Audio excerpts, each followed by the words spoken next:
Hello good morning friends.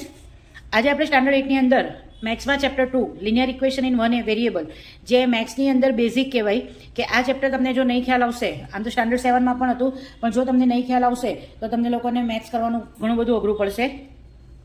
એની પહેલાં આ chapter શીખતા પહેલાં આપણે બેઝિક જે રૂલ્સ આવે તે આપણે એક વખત શીખી લઈએ. જેમ કે બેઝિક રૂલની અંદર બે સાઇન સરખી આપેલી હોય, જેમ કે -30 -20 આપેલું હોય, તો મોટે ભાગે અહીંયા તમે લોકો શું કરો છો કે માઇનસ માઇનસ પ્લસ અને 30 + 20 એટલે તમે લોકો 50 કરો છો. તો આ થઈ ગયું તમારું ખોટો આન્સર. એકચ્યુઅલમાં કેવી રીતે હોય છે કે -30 -20 આની અંદર નિયમ કેવી રીતે એપ્લાય કરીએ છીએ આપણે રૂલ્સ, કે બંનેની સાઇન સેમ છે તો જે સાઇન છે પહેલાં તેની તે મૂકી દો અને પછી બંનેનું તમે કરી દો એડિશન. બીજી રીતે જોઈએ તો -40 -20 બંનેની સેમ સાઇન, પહેલાં તો જે સાઇન છે તેની તે મૂકો અને બંનેનું એડિશન કરો.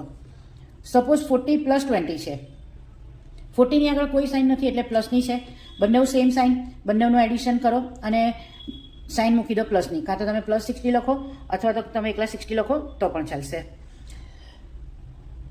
બીજું એક જોઈએ, -50 -40 સેમ સાઇન, બંનેનું એડિશન અને put the sign as it is. એક આ નિયમ આવે